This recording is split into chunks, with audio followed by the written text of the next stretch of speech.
Hola, hola, muy buenos días. Buenos días, queridos amigos, hermanos en Cristo. Buenos días, que tengan ustedes pues un lindo día, un día lleno de bendiciones y lleno de cosas buenas en todas las áreas. Lleno de cosas buenas y excelentes en todas las áreas. Ese es el deseo de mi corazón. Porque si el mundo está bien, yo estoy bien. Si el mundo está bien, yo estoy bien. Porque el bien del mundo pues me alcanza, ¿verdad? Y si el mundo está mal, pues posiblemente también el mal del mundo me alcance. Pero en Cristo Jesús confiamos, creemos, confesamos, declaramos que estaremos bien hasta el día de su venida. Y como pues podrán los que me verán por primera vez, los que me oirán por primera vez, pues notarán pues de que soy cristiano, ¿verdad? Y les voy a hablar de algo tal vez que riñe un poco con el cristianismo. Eh, Voy a hablarles algo de lo que concierne a mi país. O sea, me voy a referir a esto a nivel mundial, pero lo hago por circunstancias que vive mi país en lo interior, el Ecuador, que es una batalla que se ha dado de estos últimos, qué sé yo, unos 8, 7, 8 años de hoy hacia atrás. Una guerra campal entre, entre partidos políticos, entre tiendas políticas, entre pues doctrinas políticas, y que todo aquello pues solamente le ha hecho daño al país, daño a las familias. Y pues por lo general, pues por una normativa general, los que más llevan el peso, la carga de aflicción, de dolor, de angustia, de todo el mal, pues es precisamente pues los más pobres, los de menos fuerza económica, los de menos fuerza social, ya son los que llevan toda la carga. Hacia allá pues se inclina todo el peso de la discordia, de la discusión, de las peleas, de las luchas. El Ecuador se desenvuelve estos últimos años en realmente en un caos total. Que alguien pues no lo quiera ver pues porque en realidad le conviene, ¿verdad? No hacerlo ver así, y de pronto a nadie le conviene que nos vean así o que lo veamos así. Pues unos decimos, ¿sabe qué?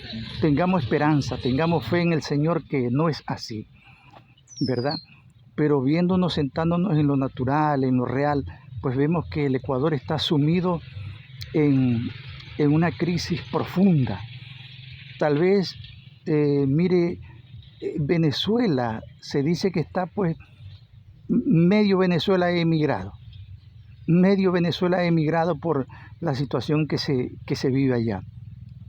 Pero nosotros vivimos algo tan parecido, y en muchas áreas tal vez hasta peor, porque por lo menos ellos tienen de frente lo que es. ¿Sabe qué? Esta es la realidad que vivimos, dicen los venezolanos.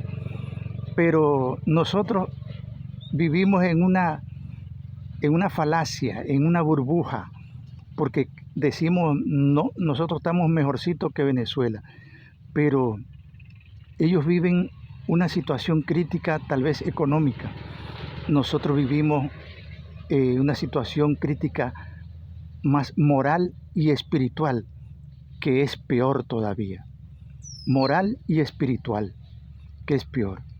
Colombia lo vivió, aún todavía vive, pero lo vivió en la década de los 80, vivió algo similar, algo horrendo, algo tremendo.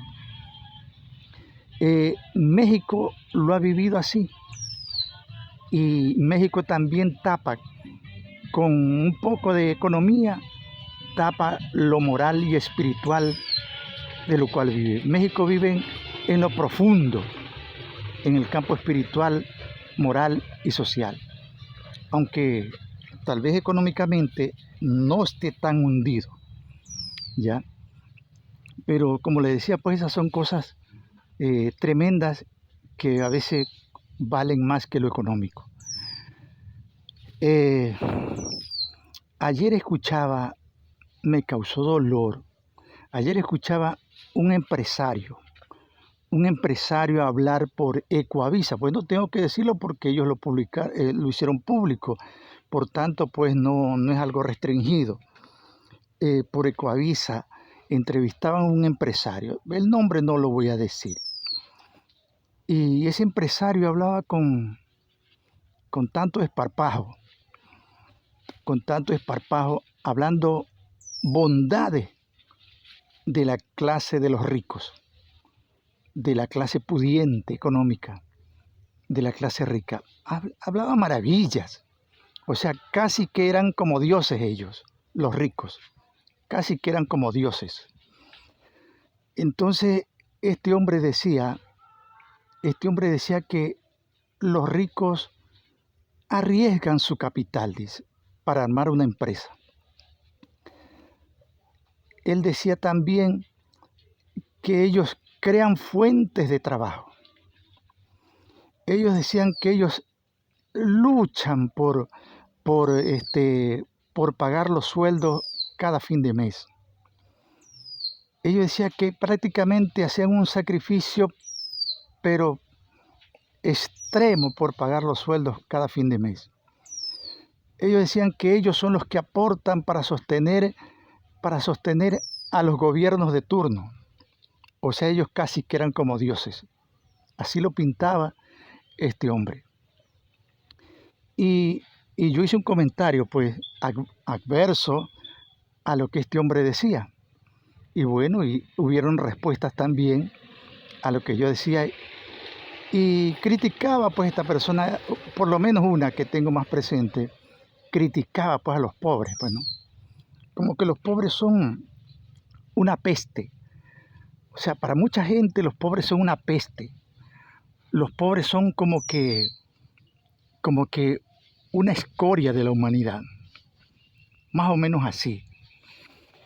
Porque ya otros comentarios, o sea, yo vengo comentando de esto ya hace años, desde cuando yo tenía aproximadamente 18 años, que ya podía pues expresar un poquito más, expresarme delante de personas y todo eso. Antes también lo pensaba, pero desde niño, desde 12, 13 años, pero no lo podía expresar, pues bueno, ¿quién me iba a hacer caso? Yo era un niño. Y lo he expresado desde hace mucho tiempo.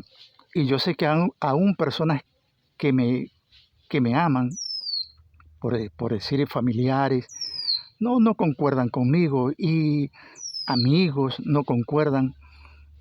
Pero yo los entiendo porque, bueno, cada cual pues piensa como cree conveniente. Aparte de eso, que nosotros, los seres humanos, nos hacemos un patrón de vida desde nuestra niñez. Nos forjamos un patrón de vida, vamos llevando una visión de la vida. Y así, y cuando ya estamos adolescentes y vamos creciendo un poco más, pues se va haciendo fuerte eso. Y se hace fuerte ya en nuestra adultez, se hace fuerte nuestro patrón de vida. Difícilmente nosotros vamos a cambiar. Es posible cambiar, y mucha gente cambia, pero es, un porcentaje muy alto. Nosotros desde nuestra adolescencia, ya vamos a partir desde ahí, desde nuestra adolescencia nosotros nos forjamos una forma de vida, una conducta de vida, y difícilmente nosotros vamos a cambiar esa forma, esa conducta, hasta el día que nos muramos, si nos moremos de viejo. Entonces, yo tengo mi punto de vista y no cambio de ahí. Cambiaré en ciertas cosas porque, bueno, tengo que notar muchas cosas. Yo noto que me equivoco y tengo que rectificar porque me voy a equivocar. Y por ejemplo, yo he dicho siempre, toda la vida, y lo seguiré manteniendo, el rico nunca paga impuestos. Es falso. Es mentira, mentira como de la tierra al cielo. De la tierra al cielo. Es una mentira garrafal. Es una mentira inmensurable. El rico nunca paga impuestos. Y ya esto yo lo he referido 100.000 veces. El rico nunca paga impuestos. Y se los he comprobado. Y una vez más lo hago con granitos de maíz, para que lo puedan entender. Los que me verán por primera vez posiblemente. Por ejemplo, este hombre que entrevistaba a Ecuavisa, decía que el rico arriesga su capital. Falso. Falso. Todo en la vida requiere riesgo. Aún mientras yo estoy durmiendo en mi cama, corro riesgo, que haga un terremoto, que me caiga el techo encima, que cualquier cosa. Si voy por el camino, voy corriendo riesgo. Si estoy feliz, alegre, corro riesgo. Si estoy triste, corro riesgo. Si estoy pues disfrutando de una vida maravillosa, estoy en un baile, estoy bailando, corro riesgo de caer con un paro respiratorio, un ataque cardíaco. Todos corremos riesgo. Pero hablando ya así, netamente de que decía este hombre, que los empresarios arriesgan su capital. Falso. Porque un empresario no es un estúpido, pues, para ir a la ciega y decir, voy a invertir en $1.000.000 o $500.000 en hacer huevos de codornices, qué sé yo, más factibles para venderlos y todo eso. Si tal vez sabe que no va a sacar dinero de ahí. El rico no es estúpido para invertir en algo que sabe que no va a tener rédito o que hay un inminente fracaso. Entonces de ahí está mintiendo con mentira del infierno, porque la mentira es del infierno, mentira infernal. Este hombre decía que ellos crean fuente de trabajo. También una mentira del infierno. ¿Por qué? Porque un rico, por ejemplo, que tiene $500.000 en su bolsillo y un día amanece y se levanta con una idea de poner una empresa, él, lo menos que le cruza por su mente, lo mínimo, o tal vez lo último del último rincón de su pensamiento, él tiene en su pensar crear fuentes de trabajo. Eso sería lo último que un hombre que va a emprender un negocio piensa. Es lo último. Y no es que digo tal vez es lo último, es que es lo último. Y si hubiera algo más allá de lo último, allá pondría esa idea, ese pensamiento de crear fuentes de trabajo. Así que ellos no piensan en eso. Pero siempre que hay algún revolú por ahí social y todo eso, ellos sacan a la palestra esta mentira garrafal, esta mentira del infierno. Es decir, se van a perder, por ejemplo, en esta crisis eléctrica que hay en el Ecuador. Porque a un pobre no lo entrevistan, pues. A un pobre los medios de comunicación no lo entrevistan. Entrevistan al señor de corbata, al rico, al empresario y le dicen, ¿cómo andamos? Ay, es que se van a perder fuentes de trabajo. Es lo primerito que saca a la palestra.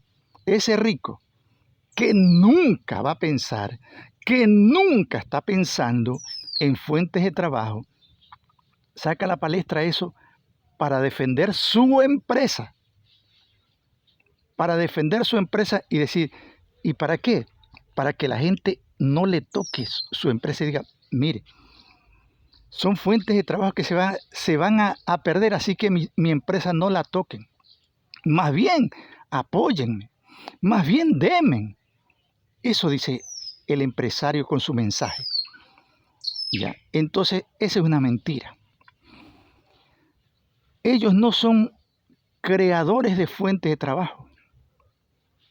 El que crea fuentes de trabajo es el propio pobre. Porque el pobre busca donde sea para trabajar. Y el rico se aprovecha de esa necesidad, de esa iniciativa del pobre, y se ven, pero yo te pago, esto es lo que te puedo pagar. Esto es lo que te puedo pagar. Y como el pobre necesita, acepta.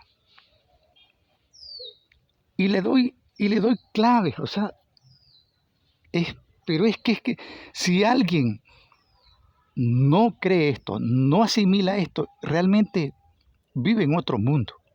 Vive en otro mundo. Por ejemplo, a usted le hacen firmar un contrato de trabajo, que la ley, hay leyes que dicen esto, estos derechos de los trabajadores. Y a tú te hacen firmar un contrato chimbo, un contrato donde tú estás renunciando a todo. Y no hay autoridad, no hay ley que a ti te defienda, o sea, que defienda al pobre. No hay. Por ejemplo, despidos intempestivos, supuestamente es penado por la ley. Y el empresario te despide cuando te da la regalada gana. Y no hay quien defienda al pobre. Entonces, ¿de qué me estás hablando? Y lo que le decía al principio, el rico nunca paga impuestos. ¿Por qué? Ya se los he puesto innumerables de veces como ejemplo. Un producto que el empresario fabrica, lo que sea, un producto, vamos a suponer que cuesta $1. $1. En el momento que él comienza a producir ese producto, él ya sacó cuenta cuánto le cuesta producirlo. Él ya sacó cuenta.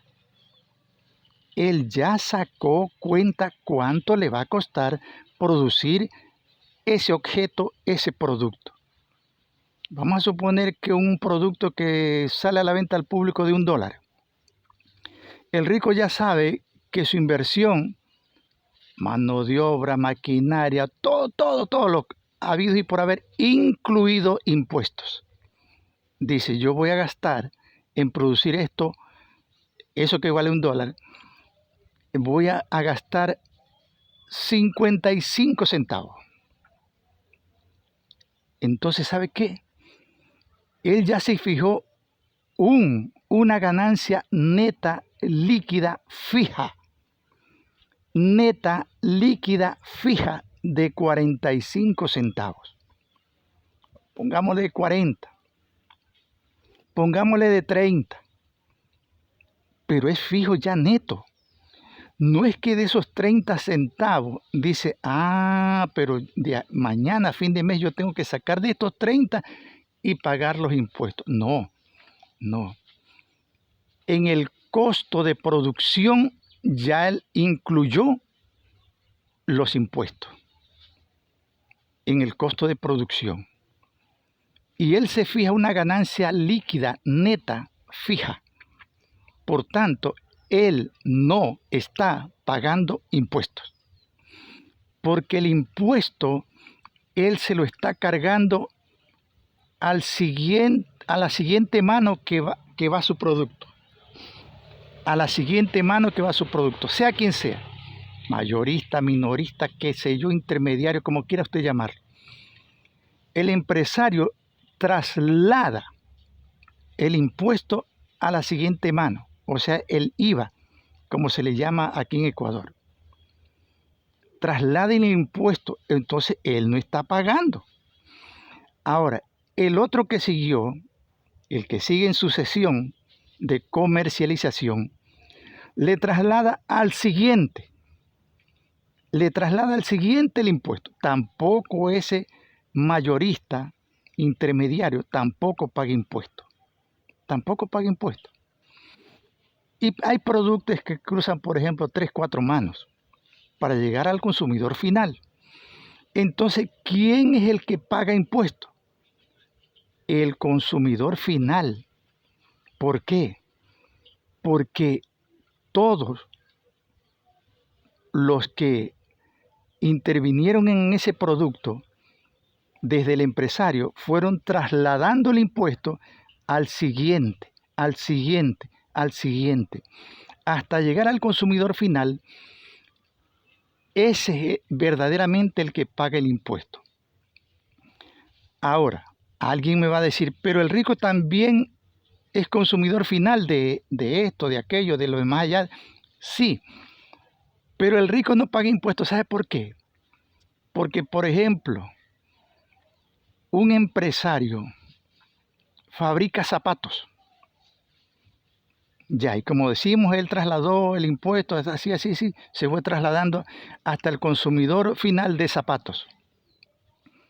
Y él dice, y alguien me dice, pero el rico también paga impuestos porque él compra, qué sé yo, compra camisa, compra, qué sé yo, comida, cosas. Sí, pero él, aparte de que trasladó su impuesto de su producto, él dice, yo tengo que recuperar el impuesto que pagué, por decir, en camisa, en qué sé yo, en una bicicleta. Él recupera el impuesto. A él le cobran, él paga impuesto en otras cosas que no es zapato, que es lo que él produce. Él recupera el impuesto porque él tiene de a dónde recuperarlo, porque él vende un producto. Por tanto, él puede recuperar. Entonces, ¿quién paga impuestos? El que no puede recuperar. El que no puede recuperar. Y por lo general, el que no puede recuperar es el pobre, porque él es obrero. Él, su fuente de ingreso económico son sus pies y sus manos. Así trabaja en oficina. Bueno, sus manos, alguien va a decir el cerebro. Sí, pero el cerebro lo va a trasladar a las manos, a los pies, caminando, obrando con los pies, obrando con las manos. Entonces el pobre no tiene de a dónde recuperar el IVA. No tiene. Entonces el que paga impuestos es el pobre. Siempre será el pobre. Bien. Hay otra palabrita, otra frase que ya también le he tocado, que los ricos se endilgan, por ejemplo, y los medios de comunicación, bueno, pues los medios de comunicación son de ricos. Un medio de comunicación no es de un pobre, es de un rico. Entonces dicen, por ejemplo, la clase productiva. Le llaman ellos clase productiva, el sector productivo, a los empresarios. Ellos no son el sector productivo.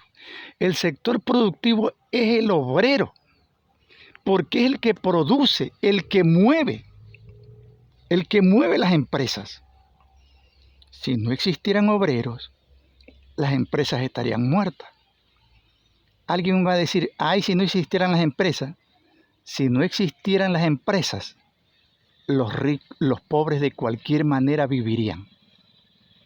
Los pobres de cualquier manera vivirían. Y se los compruebo. Mire, se los compruebo ahorita. La canasta básica dicen, que yo creo que es más alto, pero dicen que ahorita en la actualidad es de $800. ¿Cómo tú me explicas que la canasta básica es de $800 y el sueldo es de 400? 460 ya, para ser exactos. ¿Cómo me explicas eso? ¿Por qué? Porque la canasta básica, ¿qué comprende la canasta básica? La canasta básica comprende solo comida. Y es una comida, pues, ahí pues no es una gran comida, porque así lo catalogan los políticos y los ricos, la canasta básica. ¿Cómo tú me explicas que si la canasta básica, que solo comprende comida, no comprende zapatos, no comprende ropa, no comprende casas, por ejemplo, se me daña el techo, se me daña una puerta, se me daña una ventana, qué sé yo, tantas cosas que hay en una casa por muy humilde que sea? Eso no incluye canasta básica, eso no incluye. Y solamente refiriéndonos a la canasta básica que el político y el rico identifican, ¿cómo me explicas tú que el sueldo es de 460 y la canasta básica es de 800?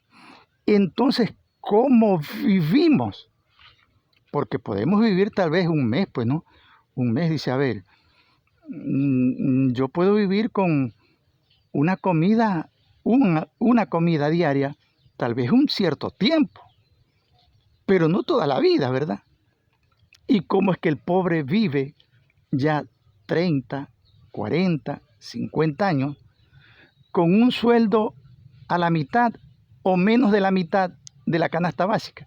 Entonces te compruebo aquí de que el pobre de cualquier manera vivirá, pero el rico se morirá. Así, literalmente morirá si no existieran los pobres. Moriría porque él no puede hacer lo que hace el pobre. No lo puede hacer. Una que no lo puede, otra que no lo va a querer y otra que se va a morir solo de angustia de tener que hacer lo que hace el pobre. No lo va a hacer, entonces se van a morir. Entonces, la clase productiva son los pobres, no el rico. El rico es la clase lucrativa. Eso es el rico, la clase lucrativa. Te lo estoy comprobando. El rico explota al pobre a millares surgir, a diestra y siniestra, al norte y al sur, al este y al oeste. Por todos los lados lo explota. Y yo te digo porque yo he trabajado en empresas. Y te voy a dar un ejemplo. Hace muchos años atrás trabajé en una empresa. ¿Sabe cuánto nos daba de utilidades? Yo era la persona que despachaba y, o sea, sabía qué se vendía y qué no se vendía todos los días. Yo sabía lo que se despachaba, porque yo era el despachador. ¿Ya? ¿Y sabe cuánto nos daba de utilidades todos los años? Cuando era el sucre, nos daba 10 sucres. 10 sucres, porque trabajé algunos años. Nos daba 10 sucres, 15 sucres, 12 sucres. Y cuando ya llegó el dólar, nos daba así mismo $10 de utilidades. ¿Y sabe lo que él decía? ¿Sabe? Todos los años era la misma canción. Nos decía, tuve que irme a Estados Unidos a ver dinero de mis departamentos que tengo allá para poder darles a ustedes algo, a ver si es que este año que viene tenemos algo de ganancia, porque hemos trabajado a pérdida. Era una empresa que tenía un aproximado de 50 años y todavía existe. Hasta el día de hoy todavía existe. ¿Cómo es que tú, una empresa que te da pérdidas, bueno, yo puedo sostener una empresa que le fue mal este año, un año, 2 años, diga, pero bueno, yo creo que se va a levantar. Haciendo esto aquí, haciendo esto allá, se va a levantar. Pero que tú me digas que 40 años, 30 años, 20 años, trabajas en una empresa a pérdida y vas a seguir manteniendo una empresa que solo te da pérdida. O sea, un niño de pecho no te lo cree. Un niño de pecho no te lo cree. Entonces él decía todos los años lo mismo. Esta era la cantaleta. El rico es un desgraciado ladrón. ¿Por qué se los digo? Se los compruebo una vez más. El rico le descuenta al hombre no porque sea dinero para él. No es que yo tengo que descontarles porque esto me pertenece, no. El rico le descuenta, o sea, el seguro social es por ley que toma la empresa como un agente de retención del aporte al seguro. Entonces, es ni más ni menos como que yo le diga, por ejemplo, a mí me toca pagar, vamos a suponer, $30 mensuales al seguro. Y yo vengo y le digo a la empresa, señor empresa, por favor, téngale este dinero al señor seguro. Pero él se lo queda. No se lo entrega al señor seguro. ¿Eso qué se llama? Eso se llama delincuencia, robo, atraco. Eso se llama. Si tú tienes un préstamo al seguro, un préstamo quirografario, y la empresa hace como agente de retención de las cuotas a pagar ese préstamo. Y por decir, yo le digo al empresario, señor empresa, estos 20, $40 es de un préstamo al seguro, téngaselos, lléveselos usted, porque usted es el agente de retención. Y él se lo queda. ¿Qué es eso? Eso se llama delincuencia, atraco, robo. Así se llama eso. Pero el Seguro Social, o sea, los directivos del Seguro Social, en contubernio delictivo con el empresario, ¿sabe cómo le llama a ese delito que debería ser penado con cárcel? Con cárcel. Dice mora patronal. Mora patronal. O sea, como que él tenía que pagar y él se demoró en pagar. No, ese dinero no le pertenece. Mora es algo que él tuviese que pagar. O sea, hay un rubro que paga la empresa.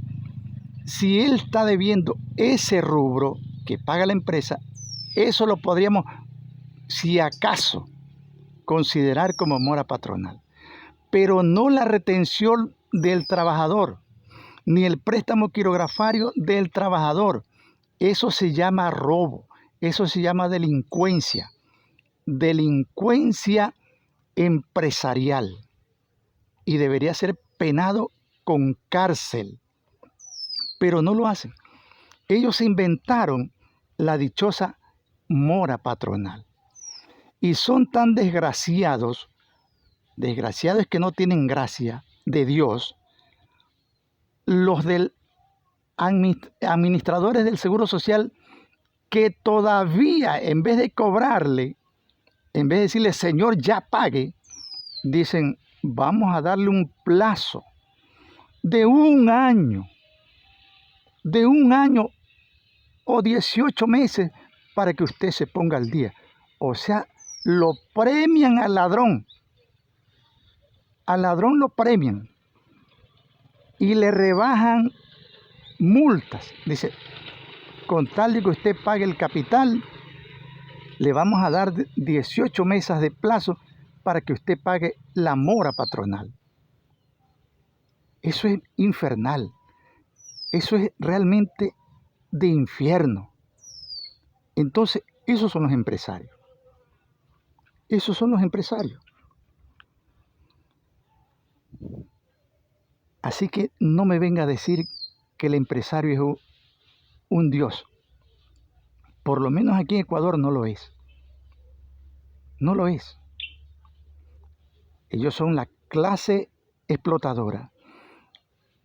Ellos son la clase lucrativa.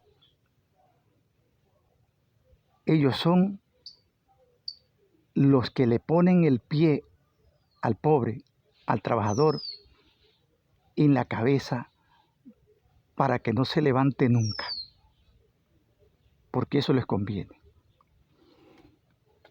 voy a cortarlo aquí, pero voy a continuar, voy a hacerlo en 2 etapas. Voy a continuar hablando, pero corto este y comienzo el otro video para hablar de el socialismo y el capitalismo. Cortamos aquí y continuamos.